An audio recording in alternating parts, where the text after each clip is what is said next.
So we've heard about many trends that reveal the dynamic landscape and ecosystem we operate in. Ecosystem that is highly connected and sometimes fragmented, and one may wonder how it might evolve in the coming years.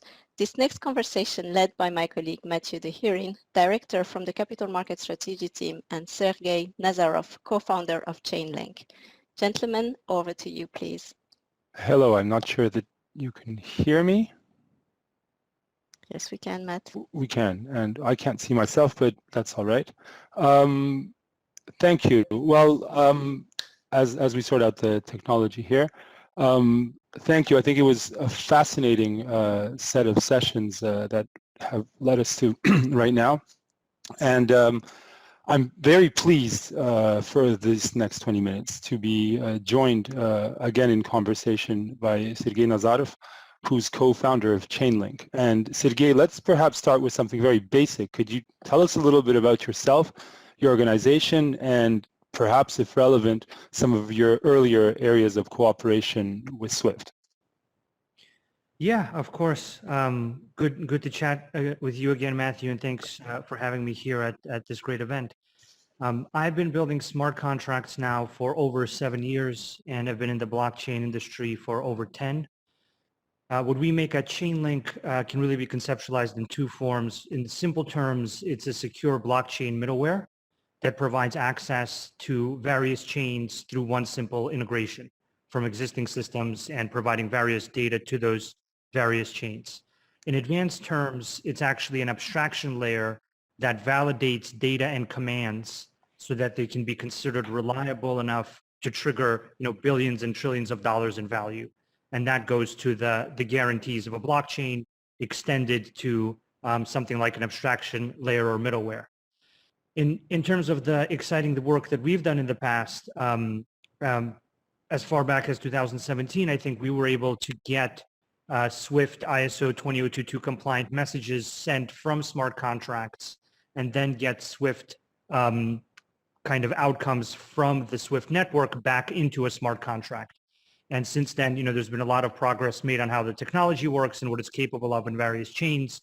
So I think the previous body of work that we put together was very impressive in that it clearly showed that you could use existing private key infrastructure, existing messaging standards, such as Swift, which is the largest global standard, for triggering blockchain transactions and for the blockchain events to actually affect important enterprise events using existing messaging standards and existing private key and public key infrastructure, which is really what has always added up for me as to how a lot of this would evolve. Okay, that's clear. Well, let's maybe set the scene for ourselves here a little bit and do what I'd like to call some Venn diagramming. So considering that the fintech that I work at is middle-aged, Swift has been around since the 1970s, maybe you could walk us through some of the overlaps and not overlaps between DLT and blockchain, but then tokenization and then decentralized finance, because these terms are used interchangeably. Some are technological, some are business related. And I think just for the rest of our conversation, it's useful to pinpoint what is and isn't the same thing. Sure, of course. I think all of this comes down to a new system for creating transactions and for storing those transactions and for people to interact with financial products in a transparent way. And whether you use the term distributed or decentralized or blockchain-based, you're essentially trying to arrive at the same properties to the degree that the counterparties want them to be arrived at, right? So when you think about decentralized finance, DeFi, or you think about DLTs, or you think about blockchains, I think the real question is, what degree of reliability, transparency, and kind of permissionless, kind of fast access do people get from putting financial products into these systems, right? And if it's called DLT as distributed or decentralized financial product with the DeFi acronym or as a blockchain, fundamentally, you're really arriving at the same value of something being very transparent, something being reliable because it has a lot of redundant copies that are stored in ways that can't be manipulated to the benefit of the asymmetric benefit of any one counterparty, and fundamentally something that is able to give people risk assessment in a very transparent, efficient way, and something that allows people to access that system in a very also efficient way. Basically, the one side of the spectrum is public blockchains, which are completely permissionless in their accessibility. And then on the other side of the spectrum, you have consortium chains that are very permissioned for various good legal and other reasons.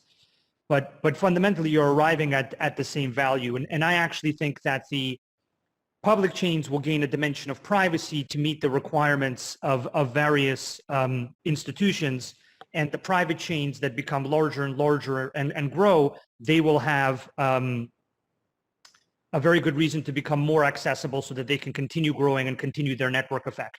So really, I think both public chains and private chains, through the combination of more features and the desire to achieve network effects as a more private chain, probably arrive at a very similar place.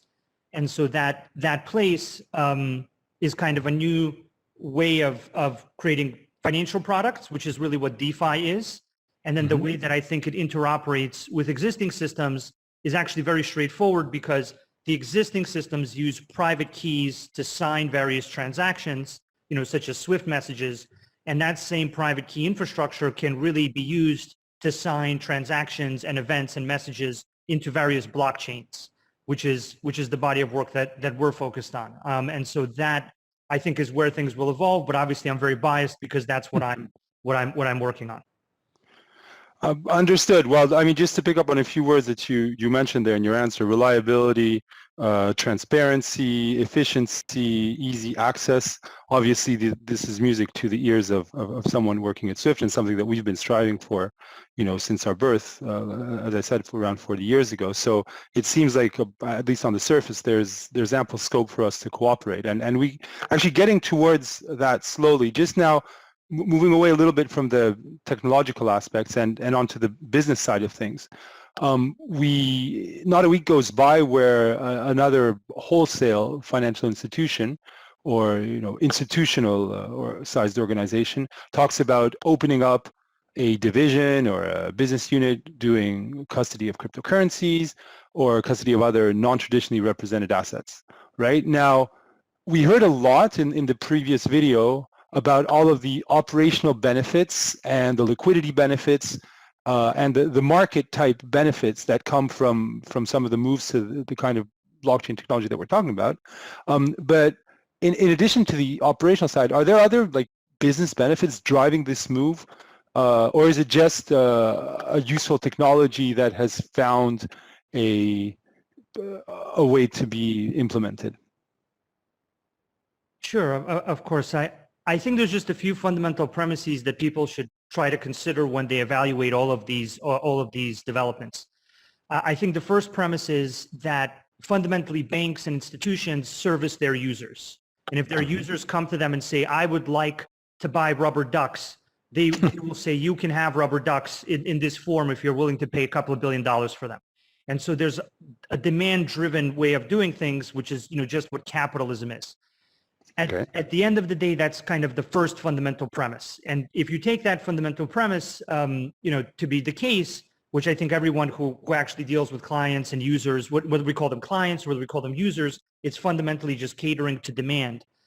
I think once you look at custody and DeFi from that point of view, you start to see that custody of various tokens is a kind of new asset class that, at least in certain people's eyes, has a type of properties and a certain quality that other asset classes don't. Whether they're right or wrong is very hard to say, and what people think will happen to all these tokens is another big question. But at the end of the day, there is demand, right? So based on the first premise, if banks, institutions are here to cater to their users' demand, and users believe that there's a fundamentally different asset class in the form of tokens and tokenized assets, then that leads to subsequent questions of what are those properties that users seem to value in this new asset class. I think those properties that I've seen them value over time is the ability to resist inflation. So there's a belief that this asset class, this tokenized asset class, has certain inflation resistant properties, which I think is already a very important topic and will unfortunately become a more and more important topic as inflation becomes a greater and greater concern, both in various developed economies and globally. Beyond that, I think the dynamics around Robinhood and the degree of control that people think they have around their assets versus the amount of control they actually have is something that's making its way into the public consciousness, and therefore the ability to actually control assets directly with a private key is another property of this asset class, which I think people find more and more attractive, and with more Robinhood-like scenarios, we'll continue to find more and more attractive. And then the final one is really just around counterparty risk, right? So I think there's an ability to force transparency with this infrastructure that makes certain users and certain demand in the global financial system even more comfortable with their ability to assess counterparty risk. And as you know, while everything is going great, counterparty risk isn't a concern. But if there's a hiccup somewhere, then the counterparty risk becomes quite an important consideration, and everybody begins to consider how they can manage that.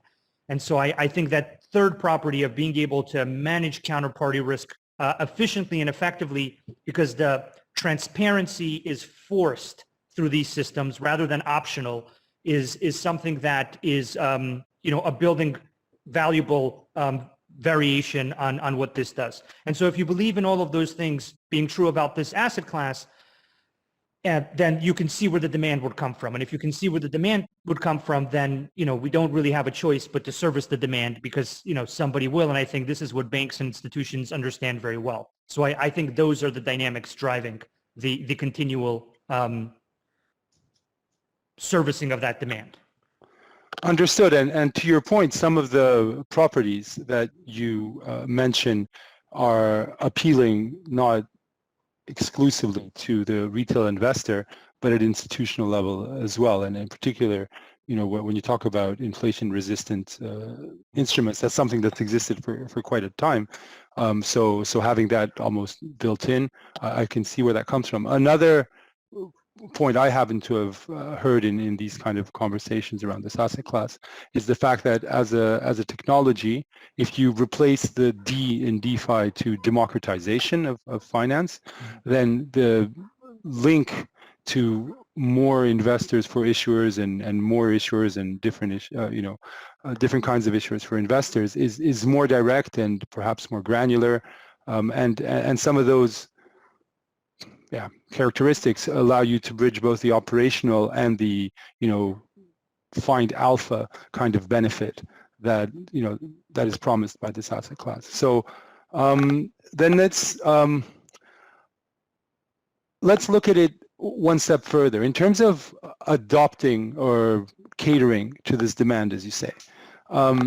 How should the wholesale segment of the financial industry be looking at this? You talked a little bit about interoperability. How would you see that working in an ideal world? The word utopia was used, and the time frame of 5 to 20 years was mentioned again in the previous movie. So whether those time frames and that terminology works for you or another one, but how do you see this all working and panning out?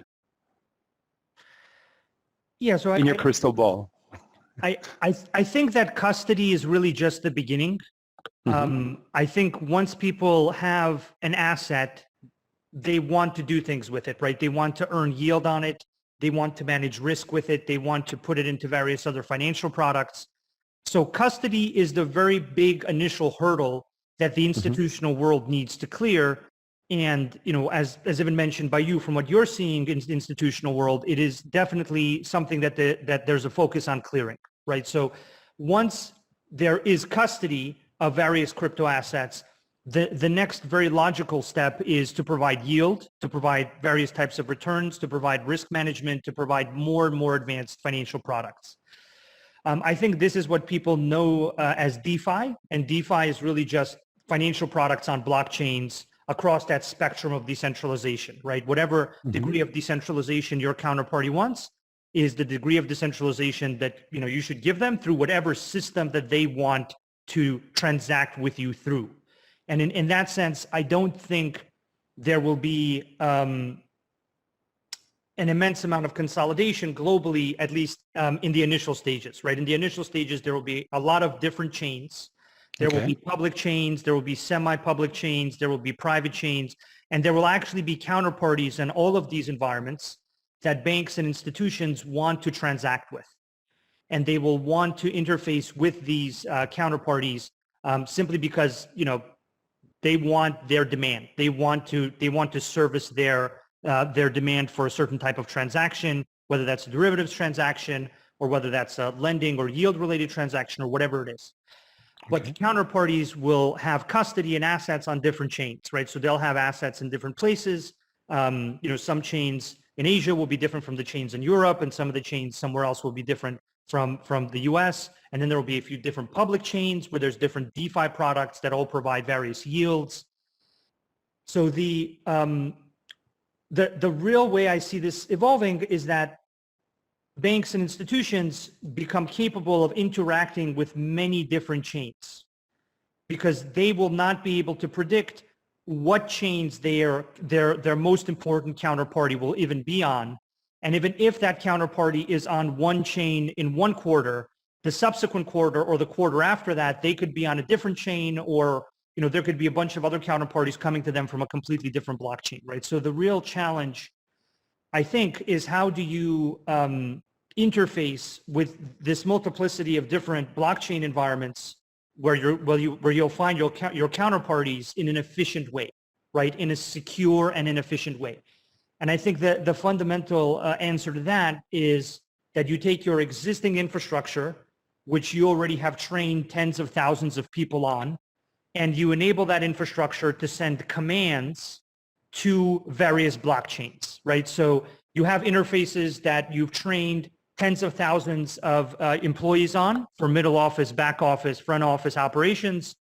Just add a new drop-down item there that says blockchain number 52, transaction type 4, right? And that should be able to generate an internal Swift message. And that message should use the existing routing infrastructure and all the secure signing appliances that you guys have for approval of the generation of that message. And then there should be a conversion of that message into, blockchain number 57's message types. And then that transaction should be executed on blockchain number 57 through a secure blockchain middleware, ideally like Chainlink or something like that. And then there should be a return from the blockchain proving that the event happened back into the existing enterprise system. And vice versa, right? If you have a smart contract that wants to trigger a Swift payment, it should be able to do that from whatever chain it's on, because there's a system that enables the reading of that chain's transactions and the triggering of those transactions into the Swift network into an existing enterprise backend. So, that's the way that I actually see this evolving. Okay, that's food for thought, and not a trivial project for us to undertake. Just if you're painting the picture of the future, do you see the kind of adoption and regulatory approvals or authorizations for this kind of setup differing from one asset class to another or from one country to another? Does the notion of borders lose its sense necessarily in terms of having this kind of way of working permitted, for lack of a better word? So I think this is going to be very transaction specific and vertical specific. And that's why there's, once again, another reason why there's going to be an entire spectrum of blockchains. Okay. And I think certain blockchains will cater to certain requirements and other blockchains will cater to other requirements. And then also different counterparties will have different comfort levels and different dynamics that they're comfortable participating in. And this is another reason why there will be a multiplicity of blockchains with counterparties wanting to take on different risks and interact with the same institution in different ways, right? Because one blockchain might be regulated in a certain way that works, and another one is less regulated, but that's fine for the specific country where the transaction's originating. I think there are actually two dynamics to keep in mind. The first dynamic is the existing private key, public key infrastructure that's implemented by somebody like Swift is already very well ingrained in the operational security of many banks and institutions. And I personally think that that public key, private key infrastructure should be used to sign various blockchain transactions. And that's a very natural step in how these transactions would make their way onto various chains, because you don't actually need to pull out a ton of things in order to make this work. I think what you need is a PKI, a public key infrastructure, which Swift already provides.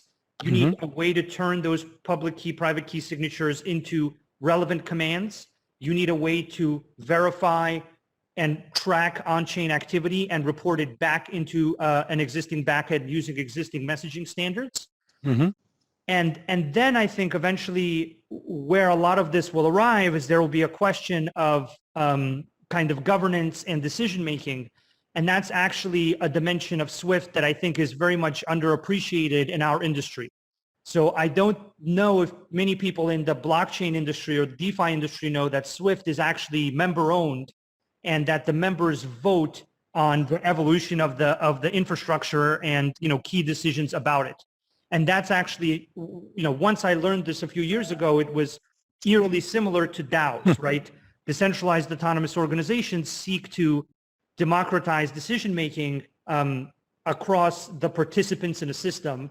And Swift already has a member-owned structure with a voting structure that allows all the relevant participants to vote on key, essentially, protocol changes to how Swift works and what it does. And so I think in that sense, there's actually an underappreciated long-term compatibility. And there's also an underappreciated short-term compatibility where the PKI of Swift can be used to trigger blockchain transactions if properly, you know, configured to do that.